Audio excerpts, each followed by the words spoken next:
इस बार के यूपीएससी के प्रीलिम्स को जो 24 मई को था उसको जिसने दिया है उन सब की एक चीज तो उनके मुंह से जरूर सुनने को मिल रहा है कि अब यूपीएससी अनप्रिडिक्टेबल तो हो ही गया है, साथ में इसमें रैंडम प्रिपरेशन जो लोग करके जाते थे और प्रीलिम्स क्वालिफाई कर लेते थे और मेंस दे लेते थे, अब इसमें रैंडम प्रिपरेशन नहीं चलने वाले। एंड जो लोग भी इस बार यूपीएससी का पेपर दिए हैं उनके मुंह से तीन चीजें आपको सुनने को मिल रही हैं कि पेपर लेंदी था, पेपर बहुत टफ था, पेपर बहुत ही अनप्रिडिक्टेबल था और साथ में पेपर इस बार का कंप्लीटली लक बेस्ड था, क्योंकि इस बार की पेपर ने प्रिपरेशन सिस्टम का स्ट्रेस टेस्ट लिया है। और ब्रूटल ट्रुथ तो इस बार के पेपर का ये है, जिसने पेपर दिया है उनके लिए ये सबसे बड़ा ब्रूटल ट्रुथ है, रियलिटी है कि पेपर ने तुम्हारी मेहनत का टेस्ट नहीं लिया, ये एक सिस्टम का टेस्ट लिया है।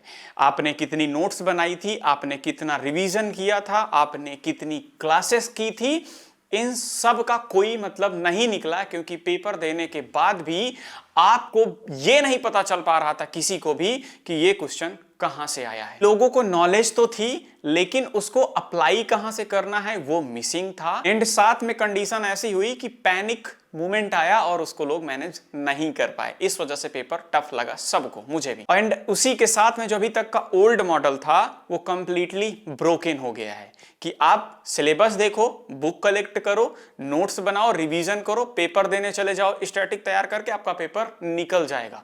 लेकिन अब वो स्टैटिक कंप्लीट जो पुराना मॉडल था वो ब्रेक डाउन हो गया है इस बार के प्रीलिम्स के पेपर से। एंड इस बार क्लियर यूपीएससी का एक मैसेज था that random preparation is not enough, structured preparation is the new advantage। And real problem ये नहीं है कि आप एफर्ट से फेल होते हो, बल्कि आप सिस्टम से फेल होते हो, क्योंकि मैक्सिमम एस्पायरेंट को लेजीनेस नहीं होता है, उनकी सबसे बड़ी प्रॉब्लम होती है कि कहां से स्टार्ट करूं, कहां से प्रीलिम्स के रिसोर्सेस इकट्ठा करूं, कहां से मेंस की प्रिपरेशन करूं, कैसे आंसर राइटिंग करूं, कैसे प्रीलिम्स के क्वेश्चन की प्रैक्टिस करूं और साथ में कैसे इंटरव्यू के लिए कोई मुझे गाइड करे, और उसी के साथ साथ में पूरी प्रिपरेशन में आपको कौन रास्ता दिखाए। सबसे बड़ी प्रॉब्लम ये होती है एक रियल एस्पायरेंट। एंड साथ में उनको ये लगता है कि हमको आंसर राइटिंग कब स्टार्ट करनी चाहिए, और साथ में हम जो आंसर राइटिंग करते हैं उसमें जो प्रॉब्लम है उनको कोई कैसे एवेल्युएट करे,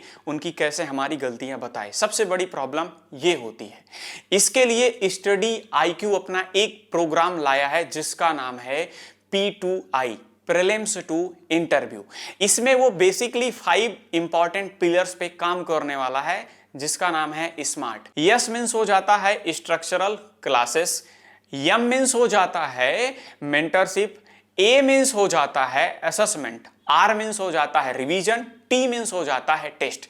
बेसिकली ये कंप्लीट जो स्टडी आईक्यू का P2I, प्रीलिम्स टू इंटरव्यू का प्रोग्राम है, ये इन्हीं 5 पिलर्स पे आपके वर्क करने वाला है, और यही 5 पिलर्स आपकी प्रिपरेशन को भी स्मार्ट बनाने वाले हैं। क्योंकि इसमें आपको सिर्फ पढ़ाया नहीं जाएगा, आपको इसमें एग्जैक्ट गाइड किया जाएगा, मेंटरशिप दी जाएगी और आपको बताया जाएगा कि कब आपको प्रीलिम्स की प्रिपरेशन करनी है, कब आपको आंसर राइटिंग करनी है, कब आपको टेस्ट देने हैं, और साथ में आपको कौन से पॉइंट पे ध्यान देना है, कौन से प्रीलिम्स के जो आपके टॉपिक हैं वो वीक हैं उनको कैसे स्ट्रॉन्ग करना है, एंड साथ में आपको कब आंसर राइटिंग शुरू करनी है, आपके आंसर राइटिंग में क्या प्रॉब्लम है, इन बेसिकली प्रॉब्लम्स पे ध्यान दिया जाएगा। यहां पे सिर्फ आपको पढ़ाया नहीं जाएगा बल्कि आपके हर एक स्टेप पे, आपके हर एक पॉइंट पे वर्क किया जाएगा। एंड अगर हम P2I के बारे में बात करें तो इसके बहुत सारे पॉइंट होने वाले हैं, बहुत सारी कैरेक्टरिस्टिक्स प्रॉपर्टी हैं, बहुत सारे इसके फायदे होने वाले हैं। जैसे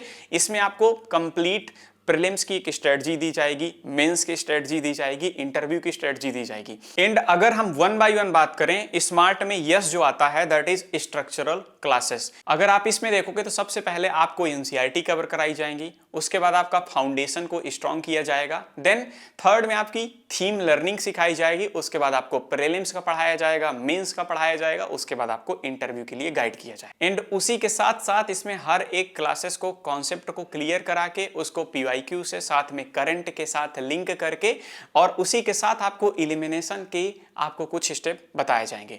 नेक्स्ट हमारा आता है या मेंस होता है मेंटरशिप। मेंटरशिप में आपको एक ऐसा इंसान मिलता है जो आपको हर एक पॉइंट पे गाइड करता है। जैसे आपकी कंसिस्टेंसी टूट रही है, आपको सेल्फ डाउट हो रहा है, या फिर आपको कहीं किसी टॉपिक को समझने में प्रॉब्लम आ रही है, कुछ इशू आ रहे हैं कि आपको डिप्रेशन, एंजाइटी जैसी चीजें हो रही हैं, तो वहां पे आपको वो इंसान गाइड करेगा।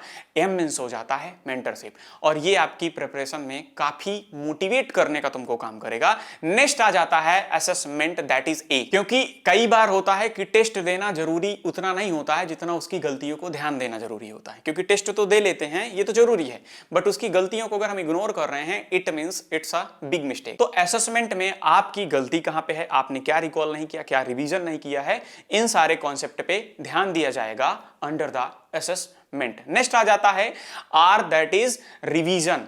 आपको कब, कहां से, कैसे रिवीजन करना है, हर एक पॉइंट पे ध्यान दिया जाएगा। और उसी के बाद होगा आपका टेस्ट, जिसमें आपकी प्रिपरेशन कैसी है आपको डैशबोर्ड में दिखाया जाएगा कि आप कौन से टॉपिक में क्या बेटर कर सकते हो, कहां पे अपने आप को बेहतरीन कर सकते हो, क्या आपकी मिस्टेक है, कहां पे आप अपने आप को इंप्रूव करने की जरूरत है। तो आपको कंप्लीट एक डैशबोर्ड दिया जाएगा और उसके थ्रू आप अपने प्रिपरेशन को बेटर बना सकते, जो कि डेफिनेटली हेल्प करेगी तुम्हारी प्रिपरेशन को अच्छा करने में, एंड साथ में आपके सिलेक्शन के चांसेस को और बढ़ाएगी। तो ये कुछ हो जाता है P2I model, prelims to interview study IQ के थ्रू। एंड इसका अगर एक कॉन्सेप्ट देखो तो ये आपके प्रिपरेशन को बेहतर बनाएगा, आपके हर एक पॉइंट पे ध्यान देगा।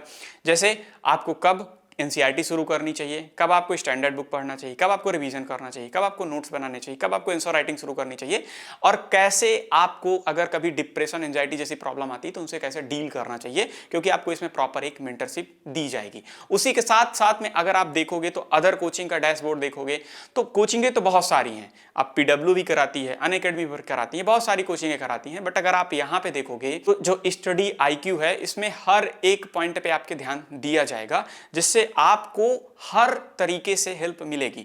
आपको डिप्रेशन हो रहा है तब भी हेल्प मिलेगी थ्रू द मेंटरशिप।